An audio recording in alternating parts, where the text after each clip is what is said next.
Hey, bon matin tout le monde, bon matin, mon nom c'est Nathan, je suis super content d'être avec vous, super content de voir des visages que je connais bien, de voir peut-être des visages que je connais moins bien. En tout cas, bienvenue à chacun. Je suis super honoré aussi de participer à notre thématique qu'on a lancée il y a 2 semaines maintenant qui s'appelle Résolution, qu'on a commencé début janvier. Et je ne sais pas comment est-ce que toi tu te positionnes par rapport à ton nouveau départ, ta nouvelle année. Je ne sais pas si tu fais partie de ceux qui ont pris des résolutions, mais au Québec, c'est à peu près 1 personne sur 2. En fait, c'est un petit peu plus d'1 personne sur 2 qui, chaque année, prend 1 ou plusieurs résolutions. Alors, je veux savoir et je veux vérifier la statistique ce matin. Est-ce qu'il y en a parmi vous qui ont pris des résolutions à main levée? OK, levez ta main. Je vais pas vous demander c'est quoi, mais levez vos mains. OK, il y a beaucoup moins d'1 personne sur 2 ce matin qui ont pris des résolutions. Ça veut dire que soit on vérifie, on n'est pas comme le reste du Québec, soit il y a des mains qui sont restées baissées parce qu'ils ont pris des résolutions, mais qui sont déjà disparues. Donc, tu peux regarder à quelqu'un autour de toi qui n'a pas levé sa main et lui dire avec amour, tu feras mieux l'année prochaine. OK? Moi, je fais partie de ceux qui prennent des résolutions. Pourquoi? Parce que j'aime vraiment le début de la nouvelle année. Pour moi, c'est comme un départ. Je suis super motivé, je suis enthousiaste. Je crois qu'il y a des bonnes choses qui m'attendent en 2023. Alors, je me dis, c'est le temps de prendre des bonnes habitudes de vie. C'est le temps de prendre des décisions pour que ma vie soit plus saine, pour que ma vie soit plus équilibrée. Et c'est pour ça que cette année, j'ai pris quelques résolutions. Puis sûrement la plus importante, la plus difficile peut-être aussi, c'est que j'ai décidé de ne plus rentrer dans ma chambre, dans notre chambre, avec mon cellulaire. Je vous annonce que ça fait 3 semaines que j'ai réussi et oui, on peut m'applaudir. C'est un défi pour moi. Pourquoi? Parce que je perdais tellement de temps chaque soir à être sur mon cellulaire, à regarder des vidéos, des documentaires animaliers par rapport, des matchs de NBA jusqu'à trop tard le soir et je le regrettais à chaque fois. Donc cette année, c'est ce que je faisais remarquer à Sarah, ma femme, hier soir. Ça fait 3 semaines, j'ai réussi, puis elle m'a fait remarquer, tu as peut-être réussi à ne pas rentrer ton cellulaire. Mais maintenant, au lieu de regarder tes choses sur ton cellulaire, tu prends ton iPad. Donc, tu fais juste passer d'un plus petit écran à un plus grand écran. Donc, moi aussi, je ferai mieux l'année prochaine. Je plaide coupable. Je m'occuperai de ça en 2024. Peut-être d'ailleurs, ce matin, si toi, tu es là, c'est que tu fais partie de ceux qui ont pris la résolution de venir à l'église, ou en tout cas, peut-être c'est la première fois ou une des premières fois que tu nous joins. Je veux te remercier spécialement d'être avec nous. C'est toujours un privilège pour nous de voir des nouvelles personnes rentrer. L'église, ce n'est pas juste pour ceux qui sont habitués, pour les plus fidèles d'entre nous. C'est ouvert à tous, donc on est super content de t'accueillir. Et en plus, tu sautes dans une thématique super intéressante qu'on a commencée, qui s'appelle Résolution, où est-ce qu'on essaie de se centrer ensemble, individuellement, mais aussi dans nos vies collectives en tant qu'Église, de se centrer ensemble sur ce qui compte vraiment pour l'année 2023. Et c'est pour ça que ce matin, j'aimerais qu'on regarde à 3 directions, à 3 engagements qu'on peut prendre en tant que chrétien encore aujourd'hui en 2023. Et peut-être que tu ne te considères pas exactement comme un chrétien, peut-être que tu ne sais pas vraiment si tu es un croyant ou non, et c'est bien correct, parce que moi, tu vas pouvoir voir un petit peu de manière claire ce à quoi nous, les chrétiens, concernant ce que dit la Bible, cherche encore à poursuivre en 2023.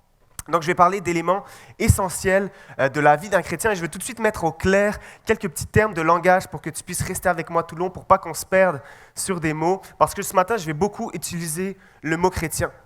C'est un mot qui résonne un petit peu plus dans notre champ lexical que des mots comme disciple ou apôtre. Et il y a un mot qui lui est très, très, très ressemblant, c'est le mot disciple que je viens de citer, qui est encore plus utilisé dans le Nouveau Testament que le mot chrétien. En fait, le Nouveau Testament, la Bible est divisée en deux grosses parties. La Bible, c'est comme une bibliothèque avec beaucoup de livres qui est divisée en 2 parties, l'Ancien Testament et le Nouveau Testament. Et le Nouveau Testament, qui est écrit en grec, qui contient 4 récits de la vie de Jésus et des lettres de chrétiens envoyées à d'autres chrétiens. Dans le Nouveau Testament, on trouve 200 fois le mot disciple et seulement 3 fois le mot chrétien. Comment je le sais? Je ne lis pas encore le grec, puis ça ne fait pas partie de mes résolutions, mais je fais confiance à ceux qui sont un petit peu plus intelligents que moi. Et un disciple, selon l'idée originale du mot grec, c'est l'idée d'un élève, d'un apprenti, de quelqu'un, pas juste d'un écolier quelques heures par jour, mais de quelqu'un qui va suivre son maître de manière quotidienne et à temps plein. Un disciple, c'est quelqu'un qui apprend à vivre comme son maître en étant chaque jour avec lui. Et Jésus a employé plusieurs fois le mot disciple. En fait, on sait que Jésus a choisi ses 12 disciples. Et si on lit les évangiles, on voit qu'en fait, Jésus a choisi plus que 12 disciples pour venir à sa suite. Il les a choisis parmi les juifs érudits, parmi les simples pécheurs. Il les a choisis parmi les hommes, les femmes, les riches, les pauvres, les intelligents, les marginaux. Jésus a choisi toutes sortes de personnes pour les appeler à sa suite et pour les former à être comme lui. Et d'ailleurs, même à la fin de sa vie, Jésus dira à ses 12, et peut-être même à plus que ça, allez et faites de même. Allez et faites autour de vous des disciples. Et c'est ce qu'on aimerait voir ce matin un petit peu, c'est quoi un disciple? Et plus tard, on voit dans les écrits du Nouveau Testament que les disciples commencent à être appelés des chrétiens. En fait, chrétien, c'est juste un mot qui veut dire petit Christ. Et en tant que Français, je ne veux pas vous faire l'insulte ce matin de vous appeler mes petits Christ, parce que je sais que c'est mal vu ici. Donc, on va se mettre d'accord pour que je parle du terme de chrétien. On va regarder à ce mot-là. Et ce matin, j'aimerais vous lancer, en fait, nous lancer 3 axes dans lesquels on peut développer notre vie chrétienne encore aujourd'hui, en 2023. Être, devenir et agir. Ça va être 3 points super simples ce matin. Être avec Jésus, devenir comme Jésus et agir comme Jésus. Et je vais donc nous poser 3 questions ce matin. Et la première, c'est « Est-ce que je suis avec Jésus ?» Et on va lire ensemble dans Marc, qui est un des 4 évangiles qui racontent la vie et le parcours de Jésus. C'est Marc 3, versets 13 à 15, on lit ensemble. « Il monta ensuite sur la montagne, en parlant de Jésus. Il appela ceux qu'il voulait et ils vinrent vers lui. Il en établit 12 pour qu'ils soient avec lui, pour les envoyer prêcher avec le pouvoir de guérir des malades et chasser les démons. » Donc là, on se trouve au début du ministère public de Jésus. Et on lit que Jésus choisit un nombre spécifique de personnes, les fameux 12 disciples, pour les envoyer et prêcher, puis aussi avec le pouvoir de faire des miracles autour d'eux. Et ça, c'est ce que je vois quand on lit le texte, parce que j'aime me concentrer sur c'est quoi que font les gens. Mais souvent, je lis trop vite et je loupe la partie la plus importante de la phrase. Parce que la première raison pour laquelle Jésus appelle ses disciples, c'est pour qu'ils soient avec lui. Première étape, avant même de vouloir les enseigner, avant même de vouloir les équiper puis de les envoyer se pratiquer par eux-mêmes, Jésus choisit ses disciples pour qu'ils soient avec lui. Ça, c'est le point de départ de la vie des disciples. Ça, c'est le point de départ pour nous, encore aujourd'hui, dans notre vie chrétienne. C'est la proximité avec Dieu. C'est être avec Dieu. Jésus, quand il commençait à prier, puis quand on relate les prières de Jésus dans le Nouveau Testament, on remarque qu'il y a de quoi de très dérangeant pour le contexte juif de l'époque. En fait, les Juifs, que ce soit à l'écrit ou à l'oral, ils n'osaient jamais ni prononcer ni écrire le nom de Dieu qui était Yahweh. En fait, même dans les écritures juives originales, on ne trouvera jamais ce nom-là écrit en entier. On a retiré les voyelles pour ne pas avoir besoin de l'écrire ou de le prononcer. Et quand ils priaient à Dieu, ils utilisaient des noms dérivés comme Adonai ou Elohim, qui sont comme des titres honorifiques pour parler de Dieu. Pourquoi? Parce qu'ils ne voulaient pas avoir à prononcer le nom de Dieu. C'est un peu comme si aujourd'hui, quelqu'un qui a un doctorat, je l'appelle docteur, puis c'est correct parce que ça montre que j'honore son titre, que je respecte son importance, puisque je reconnais ce qu'il a fait dans sa vie. Mais j'ai un cousin qui est docteur, dont je suis très fier, mais je suis trop proche de lui pour l'appeler docteur. Il n'y a pas cette distance entre lui et moi pour qu'un jour, je m'assoie à côté de lui puis je lui parle en tant que docteur. À cette époque, c'est ce que les Juifs faisaient. Il y avait une vénération de qui était Dieu, il y avait une crainte, un profond respect, et ils n'osaient pas appeler Dieu par son nom. Mais Jésus arrive dans ce contexte-là, puis de manière publique, il commence ses prières en disant « Abba ». Abba qui veut dire « Père »,« Papa ». Il va dire quelque chose de complètement difficile à entendre pour tous les experts religieux de l'époque. Ça va leur hérisser les poils parce que quand Jésus priait en public, il appelait Dieu son Père. Et Abba, c'est un des seuls mots dans le tout Nouveau Testament. Je vous ai dit avant qu'il a été écrit en grec originalement, mais quand on lit le Nouveau Testament de manière originelle, on voit que Abba, c'est un des seuls mots qui a été gardé en araméen, qui était la langue parlée par Jésus. Pourquoi? Parce que ceux qui ont écrit les évangiles, ils ne voulaient pas traduire ce mot-là parce qu'il avait une notion trop profonde, une trop grande importance, et ils ne savaient pas comment le traduire, donc ils ont laissé ce petit mot-là, Abba, en araméen.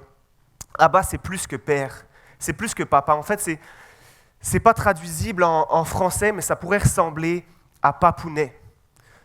papounet. Je ne sais pas si ça se dit ici au Québec. Moi, je le disais à peu près jusqu'à 8-10 ans. Au-delà de ça, si vous le dites, personne ne vous juge, mais c'est un petit peu bizarre. Mais c'est un petit peu cette idée-là d'être tellement proche et d'appeler Dieu lui-même papounet. Jésus exprime là une vraie proximité. Il exprime pas un titre honorifique, pas un grand respect et une grande crainte, mais il s'approche de Dieu de manière affectueuse, de manière intime et personnelle. Et ça, c'est le départ de notre vie de chrétien aujourd'hui. Ça, c'est de comprendre à quel point Dieu nous aime, de comprendre à quel point Dieu veut être proche de nous, de comprendre à quel point lui veut être notre Abba, notre Père, notre Papa. Et je ne suis pas encore père, mais je crois que les parents ici ce matin, vous avez de quoi de plus pour comprendre cet élément que moi, que Dieu nous aime comme un père ou comme une mère aime son enfant. Moi qui ne suis pas encore père, moi ça me fascine de voir à quel point les enfants s'apprennent tout à leurs parents. J'espère qu'il n'y a pas trop d'enfants dans la salle, mais moi je le vois, là je suis témoin que les enfants s'apprennent tout à leurs parents. Puis je vois des parents qui font « yes, c'est vrai, amen ». Mais c'est vrai, les enfants prennent du temps à leurs parents, prennent leur énergie, prennent leur argent, leur sommeil, parfois même leurs rêves. Les enfants prennent tout à leurs parents. Je sais que les gens qui rigolent ont des enfants, puis c'est un rire triste. Mais je le sais pas parce que je suis père, mais parce que j'étais un fils qui a été aimé profondément et qui, avec du recul aujourd'hui, voit à quel point, bien des fois, mes parents ont cherché mon bien plutôt que leur propre intérêt. Et je le vois un petit peu aujourd'hui encore avec les jeunes de la jeunesse ou les enfants qui gravitent autour de moi. Je vois ce que vos enfants peuvent vous faire subir. Et si quelqu'un me faisait vivre juste la moitié de ça dans ma vie proche, c'est sûr que je lui demanderais de quitter ma vie. C'est sûr que je me tiendrais loin de cette personne. Et là, vous dites, « Ok, Nathan, il est tellement pas prêt pour être père et vous avez 100% raison. C'est pas tout de suite dans mes plans. » Mais pour vrai, moi, je vous respecte d'une manière incroyable, vous les parents, parce que vous avez cette notion d'amour inconditionnel tellement profondément en vous. Et je crois que ça, c'est possible et que c'est gravé tellement profondément en vous. Parce que quoi qu'il se passe avec vos enfants, ils n'arriveront pas à vous faire les aimer moins. Ils n'arriveront pas à vous faire cesser d'aimer profondément vos enfants. Puis cette réalité très humaine, elle nous pointe à une réalité qui est encore plus grande, celle de Abba avec nous, celle d'un Dieu qui a de l'amour inconditionnel pour chacun d'entre nous ici ce matin. Tu peux absolument rien faire pour ne plus être aimé par Dieu. Tu peux absolument rien faire pour atténuer son affection pour toi. Il t'aime d'un amour que tu ne seras jamais capable d'effacer. Ni par tes actions, ni par tes inactions. Tu peux te planter et blâmer même Dieu pour tes bêtises et les conséquences de tes bêtises. Tu peux vivre en rébellion ouverte toute ta vie contre Dieu. Tu peux détruire ce que lui t'offre. Tu peux même vivre ta vie en le reniant puis en le rejetant toute ta vie, mais rien ne va l'empêcher de continuer à t'aimer et à vouloir te poursuivre encore et encore. Et ça, c'est le début de notre marche avec Dieu, de prendre conscience que Dieu veut être proche de nous. Tout comme la première chose que Jésus va demander à ses disciples, c'est « Soyez proches de moi ». Soyez avec moi. Je veux que chacun d'entre vous, les 12 là, vous puissiez découvrir c'est quoi être dans ma présence, c'est quoi vivre avec moi, c'est quoi partager mon quotidien. Le départ de notre marche chrétienne, c'est dans la proximité, parce que c'est dans sa proximité qu'on peut commencer à découvrir l'amour de Dieu, qu'on peut bénéficier de sa joie, de sa paix, qu'on peut commencer à découvrir notre réelle identité. Et je le sais que vous le savez, mais il y a une vraie différence entre savoir avec notre tête puis savoir ici par expérience. J'étais conscient ce matin qu'il y a un grand nombre parmi vous qui savaient déjà cette vérité. On vous a peut-être déjà répété 1000 fois que Dieu vous aime. Peut-être même vous ne venez pas à l'église, mais vous l'avez déjà entendu. Dieu t'aime, il a envoyé son Fils pour toi. Ça, c'est des vérités qu'on connaît. Mais je crois qu'un des plus grands enjeux pour nous tous, en tout cas pour moi, c'est de savoir, non pas juste ici, mais de le comprendre là-haut, avec le cœur. C'est vrai pour toi ce matin qui ne crois pas. C'est peut-être même encore plus vrai pour nous qui croyons déjà depuis longtemps. Pourquoi? Parce qu'un des plus grands enjeux dans ma vie, encore aujourd'hui, puis de manière quotidienne, c'est de réaliser, c'est de croire pour de vrai, pas juste là-haut, mais de croire pour de vrai que Dieu m'aime profondément. Et je vais citer une phrase d'un livre qui est sûrement mon ouvrage préféré, qui s'appelle « Le Petit Prince » d'Antoine de Saint-Exupéry. Si vous n'avez pas pris de résolution, puis il y en a beaucoup dans la salle, je vous invite à en prendre une, puis c'est de le lire cette année. Le Petit Prince d'Antoine de Saint-Exupéry, c'est un conte pour enfants derrière lequel se cache une morale, une philosophie super puissante, et il y a vraiment des perles. Il y a une phrase qui m'a beaucoup touché, c'est quand l'auteur écrit la chose suivante. « Tous les adultes ont d'abord été des enfants, mais peu d'entre eux s'en souviennent. » Vous savez, quand tu es enfant dans un cadre sain, on pourrait monter à Axmini, choisir un des enfants entre 3 et 5 ans, puis lui demander « Hey, sais-tu que tu es aimé ?» Soit il te répondra oui, soit il rigolera, parce que la réponse pour lui est évidente. Sa famille passe son temps à lui montrer de l'amour. Sa famille, peut-être même, dans un cadre sain, lui dit « Je t'aime » chaque jour. Mais tu prends ce même enfant, 10 ans plus tard, et ça se peut que la source de tout ce qu'il fait, de son comportement, de ses actions, soit la question « Est-ce que je suis aimé ? Est-ce que je suis digne de recevoir de l'amour ? Est-ce que quelqu'un me voit ? Est-ce que quelqu'un me remarque ? Est-ce que je suis aimé ?» Pourquoi ? Parce que malheureusement, en grandissant, peut-être ça vous arrive, moi aussi, on oublie et on passe notre temps à chercher ou à mériter de recevoir de l'amour. Et mon défi en tant que chrétien, c'est de sans cesse retourner à cette place où est-ce que je me sais aimé, parce que je suis suffisamment proche de Dieu pour le savoir.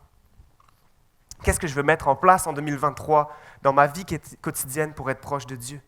Est-ce que je suis avec Dieu en ce moment? Ça, c'est une question très simple et je me la pose à moi en premier. Et je ne veux pas vous apporter de réponse, mais qu'est-ce que je fais dans mes 24 heures du lundi au vendredi?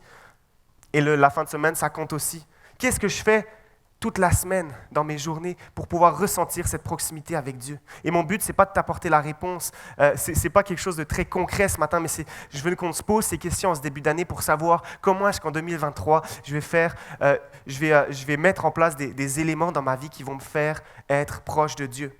Il y a un cardinal qui s'appelle le révérend Cantalamessa, qui est un cardinal italien qui a dit quelque chose que je trouve très beau et en même temps très puissant, c'est « Si la parole écrite de la Bible pouvait se changer et devenir une seule voix, cette voix plus puissante que le grondement de la mer crierait « Le Père vous aime ». Ça, c'est le plus beau résumé que j'ai trouvé de la Bible que nous, les chrétiens, on lit chaque jour. « Le Père vous aime ». Les chrétiens, on sait très bien que Dieu nous aime, mais pour être honnête, bien des fois, ce savoir, il est pour moi plus intellectuel qu'autre chose. Mais pour le réaliser encore et encore, ça me prend d'aller proche de Dieu. Ça me prend de retourner sans cesse proche de Dieu parce que c'est là que mon cœur sait à nouveau à quel point je suis aimé. Et c'est pour que toi et moi, on puisse d'ailleurs bénéficier de cet amour et l'aimer à notre tour que Dieu a choisi d'envoyer son Fils. Pourquoi est-ce qu'elle a dû faire ça? Parce qu'on voit que dès les premiers hommes, jusqu'à aujourd'hui, notre mode de fonctionnement par défaut, c'est de ne pas vouloir être en relation avec Dieu. Et c'est ça le péché, ça c'est un gros mot religieux que les chrétiens on aime utiliser, mais ça ne veut pas juste dire faire des mauvaises actions. En fait, le péché, c'est beaucoup plus global que ça, c'est la volonté délibérée et catégorique de fonctionner sans Dieu, de le rejeter et de vivre sans lui. C'est plutôt que de l'écouter, ce qu'il a à nous dire, de fonctionner sans lui, parce qu'on pense savoir se débrouiller seul. Chacun de nos mauvaises actions produit à l'échelle des brisements relationnels, et avec Dieu, c'est pareil. Par défaut, notre mode par défaut, c'est d'être séparé d'avec lui. Et alors, pour restaurer ça, pour réparer cette relation perdue, Dieu décide d'envoyer son Fils.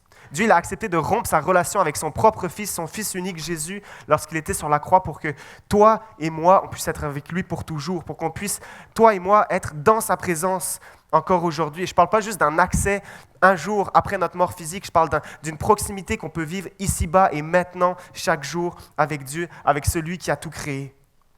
Et c'est dans cette proximité-là que Dieu veut être avec nous. C'est dans cette proximité-là, c'est dans cet endroit que Dieu vient agir. C'est dans cet endroit que Dieu vient répandre un amour qui vient complètement effacer nos schémas mentaux destructeurs. C'est dans cette place de proximité qui vient nous offrir une présence qui va nous suffire à comprendre qui je suis, à trouver la définition de qui je suis. C'est dans cette place-là, proche de Dieu, que je vais recevoir une paix qui va combattre toutes mes anxiétés. C'est dans cette place-là, proche de Dieu, que je vais bénéficier d'une joie qui va étancher toutes mes soifs les plus profondes.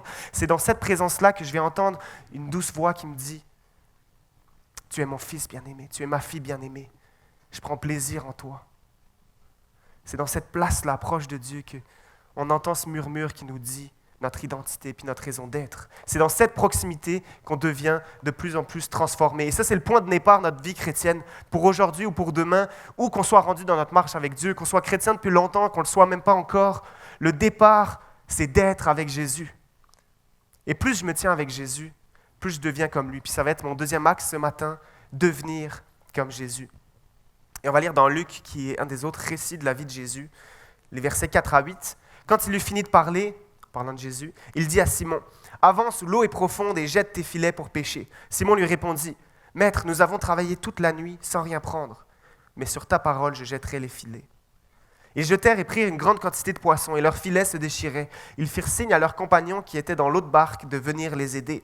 Ils vinrent et remplirent les 2 barques au point qu'elles s'enfonçaient.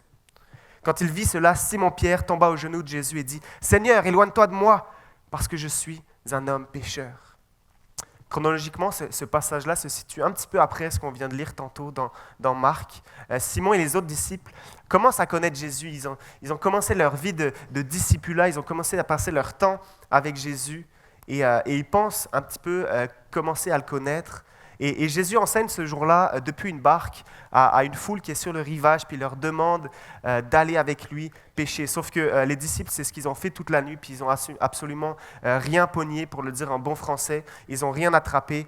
Et sauf qu'alors qu'ils retournent à la pêche, Simon, on nous raconte le point de vue de Simon. Simon et les 11 autres disciples sont témoins de la puissance de Jésus. Ils sont témoins que même les poissons du lac obéissent à Jésus. Et Simon, quand il voit ça, il capote complètement. Il réalise que Jésus, il n'est pas juste son maître, mais qu'il est le maître de l'univers. Il réalise que Jésus est réellement Dieu. Il réalise que Jésus est son Seigneur. Et c'est pour ça qu'il passe de maître à Seigneur. Et je parlais tantôt du premier axe de la vie d'un chrétien, c'est d'être proche de Jésus. En fait, même Jésus va nous appeler dans le Nouveau Testament ses amis. Mais on voit que Simon, après avoir vu Jésus à l'œuvre, après s'être tenu très proche de Jésus, après avoir compris qui il était vraiment, il se jette à genoux et lui dit « Seigneur ». Pourquoi? Parce qu'il commence à réaliser qui est Jésus. Il réalise son péché, le péché que j'ai expliqué tantôt, face à la grandeur et la perfection de Jésus. Et la demande de Simon en réalisant cette vérité-là, c'est « Jésus, éloigne-toi de moi, je ne peux pas rester dans ta présence.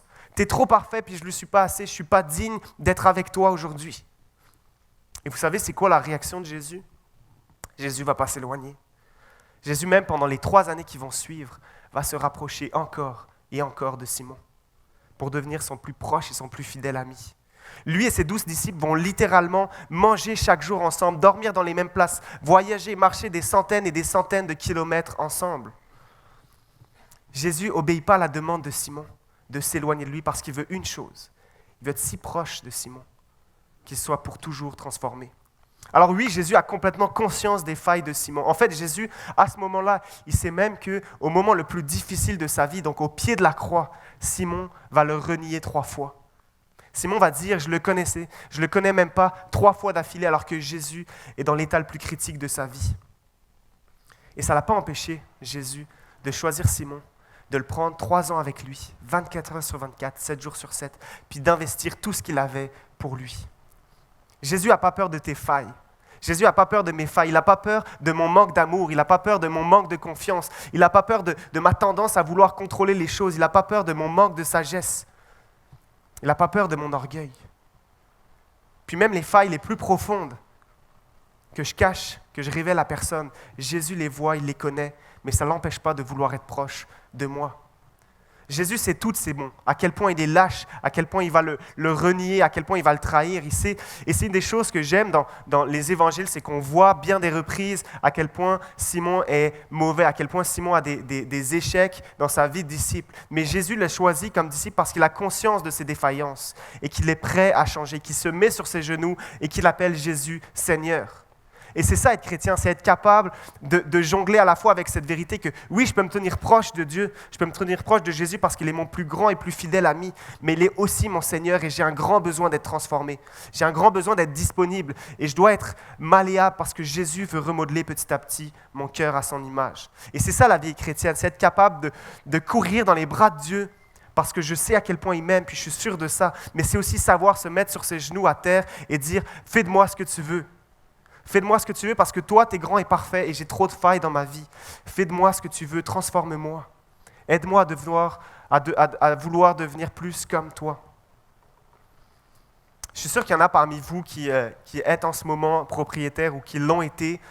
Vous savez c'est quoi quand tu arrives chez toi, dans la maison que tu viens d'acheter pour la première fois et tu dis « Waouh, ça ici, c'est chez moi. Je suis enfin chez moi. Puis à peine tu dis ça, tu commences déjà à réfléchir, c'est quoi tes projets avec cet appartement ou cette maison? Tu vas rénover la cuisine, tu vas refaire la chambre, tu vas mettre des photos puis des plantes partout. Pourquoi? Parce que tu veux que ce chez-toi-là te ressemble. Tu veux que ta maison ou ton appartement soit à ton image. Et c'est exactement ce qui se passe quand on décide de faire de Jésus notre roi. Quand on se rapproche de lui, il fait de notre cœur sa maison. Et il ne demande pas juste, est-ce que je peux de temps en temps dormir sur le canapé? Non, il veut être le propriétaire de nos vies. Il veut prendre les clés et dire, maintenant laisse-moi agir. Maintenant, je vais transformer cette place-là à mon goût et à ma ressemblance. Si tu t'approches de moi, si tu me laisses être propriétaire de ta vie, je vais te transformer à mon image. La croix de Jésus signe le rachat de la vie telle qu'elle était, de notre vie telle qu'elle était. Mais après seulement, la rénovation commence. Parce que Jésus, oui, t'aime tel que tu es, mais il t'aime trop pour te laisser comme tu es. Alors si tu lui permets, il va faire de toi une transformation à son image. Il y a un courant de pensée dans notre société qui, surtout sur les réseaux, qu'on retrouve souvent, c'est « deviens la meilleure version de toi-même ». Mais Jésus, ce n'est pas juste un coach de développement personnel, ce n'est pas juste un psychologue ou un coach de vie qui veut t'aider à être la meilleure version de toi-même.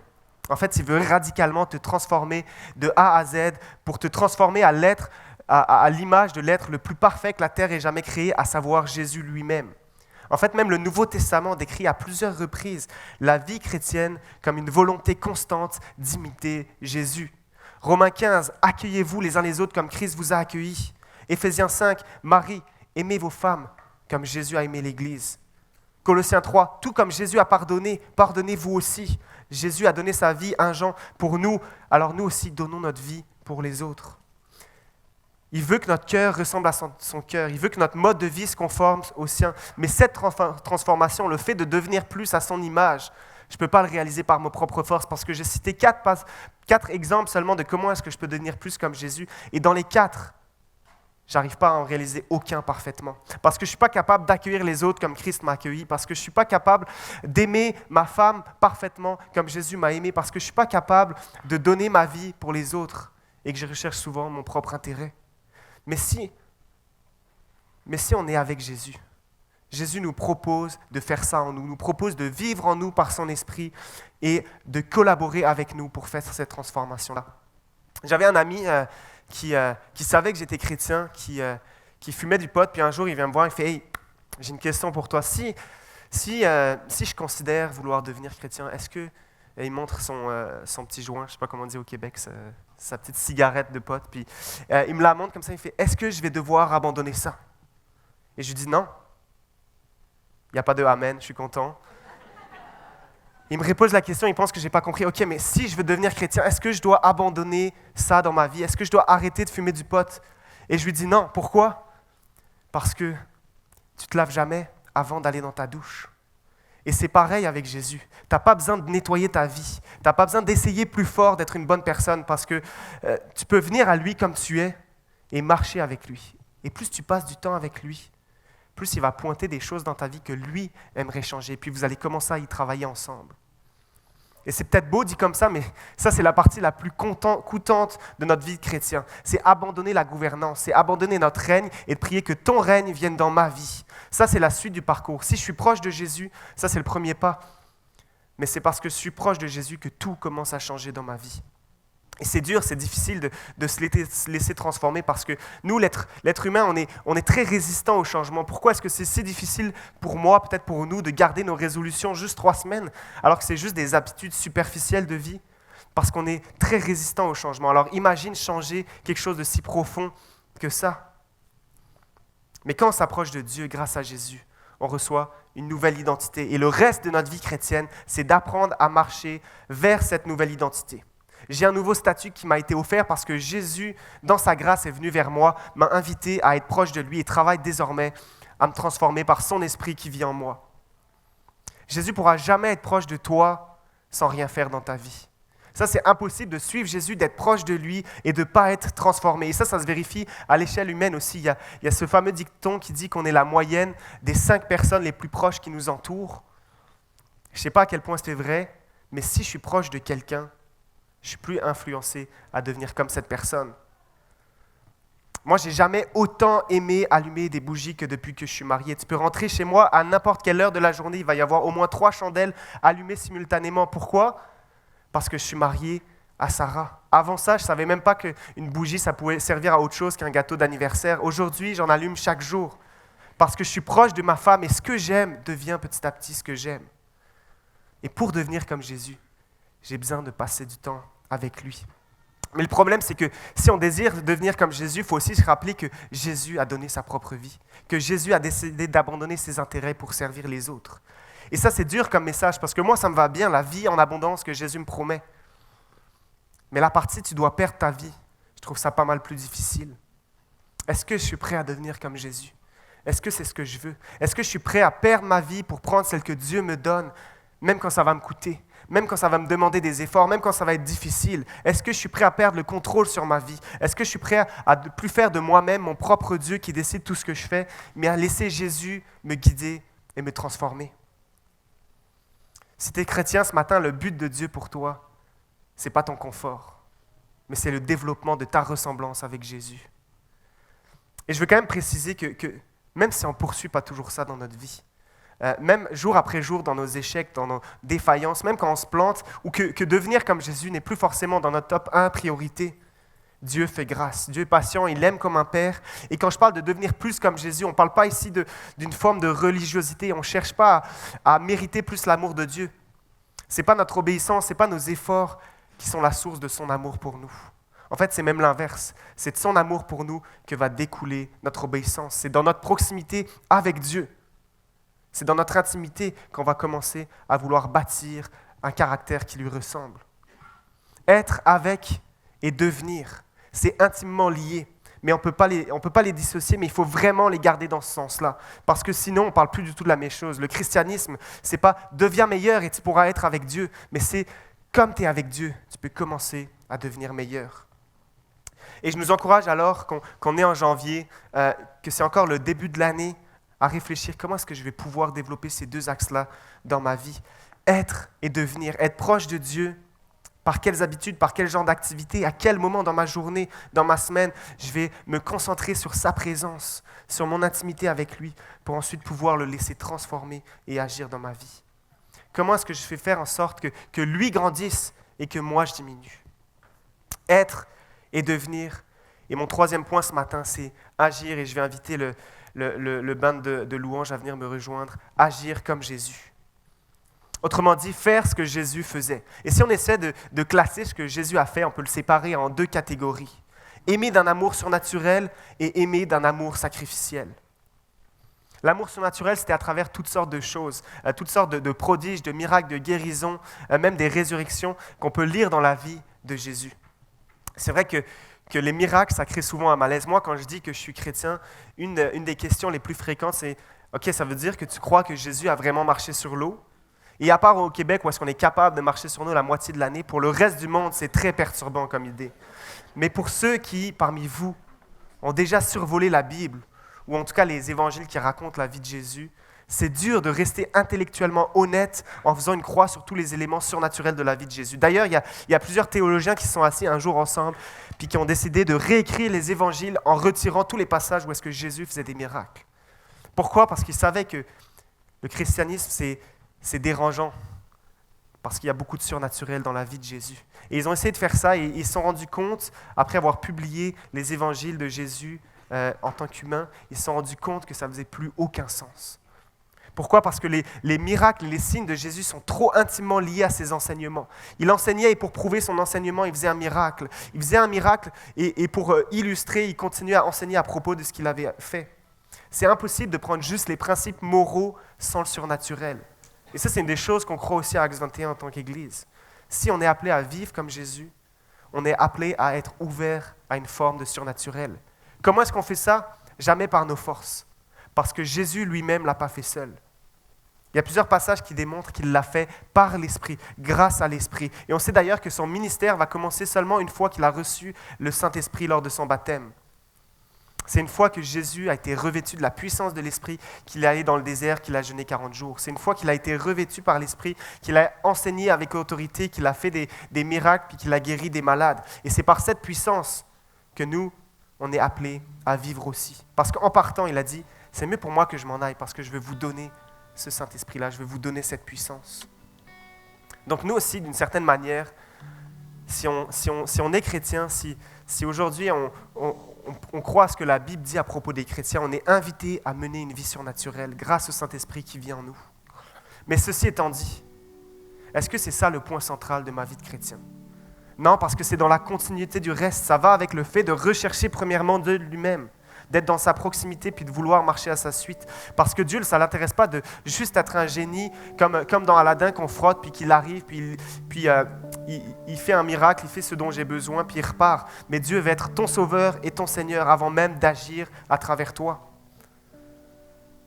Jésus appelle d'abord ses disciples à être avec lui avant même de les envoyer chasser des démons ou guérir des malades. Et d'ailleurs, Jésus lui aussi parle très clairement de cet aspect surnaturel, des manifestations. Et ces paroles que je vais vous lire se trouvent à la fin d'un des sermons les plus connus de Jésus qui s'appelle le Sermon sur la montagne. Et Jésus lui-même dit la chose suivante. Ils diront, n'avons-nous fait pas beaucoup de miracles en ton nom? Et alors je leur dirai ouvertement, je ne vous ai pas connus. Oui, je crois qu'on est appelé à mener une vie qui inclut des éléments surnaturels. Mais l'important pour Jésus, c'est qu'on le connaisse. L'important avant toute chose, c'est de rechercher Jésus plus que rechercher le surnaturel. Et je ne veux pas aller trop en profondeur dans ce débat théologique-là de manifestation de l'esprit et des miracles aujourd'hui dans la vie des chrétiens. Mais on voit que ce qui est de plus important, ce n'est pas de rechercher les manifestations de l'esprit, mais le fruit de l'esprit. Soyons intéressés à développer avant toute chose le fruit de l'esprit, c'est-à-dire l'amour, la joie, la paix, la patience, la bonté, la bienveillance, la douceur, la maîtrise de soi. D'ailleurs, c'est ce que Paul veut dire quand il exhorte les chrétiens à vivre par l'esprit. Il n'est pas en train de parler de faites des miracles partout où vous allez, il est en train de dire développez ces qualités de cœur que Jésus avait, développez ce caractère-là. Le plus grand acte et la plus grande démonstration d'amour de Jésus, ça n'a pas été une manifestation surnaturelle, mais ça a été un sacrifice. Sa plus grande œuvre sur la terre, ce n'était pas un miracle, mais c'était un sacrifice. Et les chrétiens, on appelle ça la passion du Christ. Quand aujourd'hui on parle de passion, on pense à qu'est-ce qu'on aime faire, nous. Comment est-ce qu'on occupe notre temps? Mais le vrai mot passion, le mot original, c'est ce pourquoi tu es prêt à souffrir. C'est quoi notre passion? Pourquoi est-ce que je suis prêt, moi, à souffrir encore aujourd'hui? Moi, je suis prêt à souffrir pour bien des choses. Peut-être certains d'entre vous, vous êtes comme moi, vous êtes prêts à souffrir pour votre statut, pour votre image dans la société. Vous êtes prêts à souffrir pour être admiré des autres et aimé. Si je creuse, il y a plusieurs endroits dans ma vie où est-ce que je suis prêt à souffrir pour obtenir quelque chose. Si je creuse un petit peu, je vois que moi, je suis capable de m'aimer moi-même sacrificiellement. Mais est-ce que je suis prêt à aimer sacrificiellement les personnes que Dieu me confie autour de moi? Est-ce que je suis prêt à aimer sacrificiellement les personnes les plus proches de moi, ma femme, mon mari, mes enfants? Est-ce que je suis prêt à aimer profondément et véritablement mes amis, mes voisins, ma communauté, mon église, mes collègues? Et je m'inclus dans cette question parce que je ne veux pas prétendre que je suis arrivé à un terme dans ma marche de chrétien. Au contraire, c'est pour ça que ce matin, je nous apporte un message sur c'est quoi la vie chrétienne. Parce qu'en ce début d'année, j'ai besoin de savoir où j'en suis dans ma marche de chrétien. Dans ce début d'année, dans un monde où est-ce qu'il y a tellement de bruit, tellement d'opportunités de penser puis de faire plein de choses, tellement de distractions, est-ce qu'on peut considérer qu'en 2023, c'est peut-être l'année où ma priorité, ça sera d'être plus avec Jésus, de devenir plus comme lui et d'agir plus comme lui. Et pour ces trois grands axes de la vie chrétienne, c'est clair qu'on a du travail, c'est clair qu'on peut prendre des décisions personnelles pour aller plus loin dans ces trois directions. Mais je ne veux pas oublier de souligner que tout n'est que grâce. Il ne s'agit pas de mon mérite, il ne s'agit pas de ce que moi je peux faire pour ces trois choses-là, mais il s'agit d'un cadeau que Dieu me fait, parce que c'est par sa grâce que je peux être avec lui aujourd'hui. C'est par sa grâce que je peux être dans sa présence, c'est par sa grâce que lui travaille en moi pour que je puisse devenir comme lui. Et c'est par sa grâce que je peux commencer à agir dans la vie des autres comme Jésus l'a fait. Et ces trois actes-là, c'est aussi ce qu'on veut développer en 2023 à Acts 21. Marc l'a dit tantôt, Acts 21 existe pour nous inspirer à découvrir Dieu, à aimer notre prochain et à contribuer ensemble au bien commun. Acts 21 existe pour nous inspirer à découvrir Dieu. Parce que qui qu'on soit, on peut toujours en découvrir plus. Qui qu'on soit, où est-ce qu'on en est dans notre marche spirituelle avec Dieu, qu'on ne croit même pas encore, on croit qu'il y a toujours cette occasion d'être plus avec Dieu. On peut toujours plus cultiver notre proximité avec lui. Acte 21 existe aussi pour nous inspirer à aimer notre prochain, à devenir de plus en plus comme ce Jésus qui a tout donné, qui a donné sa propre vie pour aimer les autres. Acte 21 existe pour nous inspirer à faire du bien dans la communauté dans laquelle on vit, c'est-à-dire à agir exactement comme Jésus agissait dans sa société à lui. Être, devenir et agir, c'est ce qu'on veut développer autant dans notre vie chrétienne de manière individuelle que dans notre vie collective en tant qu'Église. C'est ce qu'on veut vivre ensemble en tant qu'Église en 2023 dans la ville de Magog. Et je veux finir par une question qu'on me pose souvent, plutôt dans la jeunesse, mais c'est une question que, comme on me pose souvent, j'ai tendance à me la poser souvent. Peut-être que c'est ton cas ce matin, mais c'est quoi mon appel? Et spécialement en 2023, c'est quoi mon appel pour cette année qui s'en vient? C'est quoi mon appel en tant que chrétien en 2023? Et je vais conclure, ça va être mes derniers mots. Je vais lire la réponse d'un pasteur. Après ça, on ira chanter ensemble. Mais j'ai trouvé cette réponse très sage et très puissante à la fois. Si on regarde à la vie de Jésus, et s'il est notre modèle, voilà à quoi nous sommes appelés. Dieu t'appelle à aimer ceux qui t'entourent, à apprendre à connaître le nom de tes voisins et à les inviter pour un repas. Dieu t'appelle à t'occuper de ceux qui sont dans le besoin et à vêtir ceux qui n'ont pas de vêtements, à nourrir ceux qui n'ont rien à manger. Dieu t'appelle à écouter attentivement et à être présent. Écouter tes amis, mais aussi peut-être, surtout, ceux qui ne sont pas d'accord avec toi. Ton appel est de partager la bonne nouvelle de l'Évangile et très souvent, ça sera maladroit. Ton appel est de prier tellement fort que parfois, ce sont tes larmes qui diront ce que tu n'arrives pas à dire. Ton appel, c'est de lire la Bible suffisamment lentement pour que la réalité de Dieu devienne plus ta réalité. Ton appel, c'est de partager un mot inspiré à quelqu'un, même si ça semble fou, parce que peut-être que c'est Dieu qui parle à travers toi. Ton appel, c'est de prier pour la personne malade, même si la dernière fois, ça n'a pas marché. Ton appel, c'est de faire un hug à celui qui fait des hugs et de respecter celui ou celle qui ne veut pas être touché.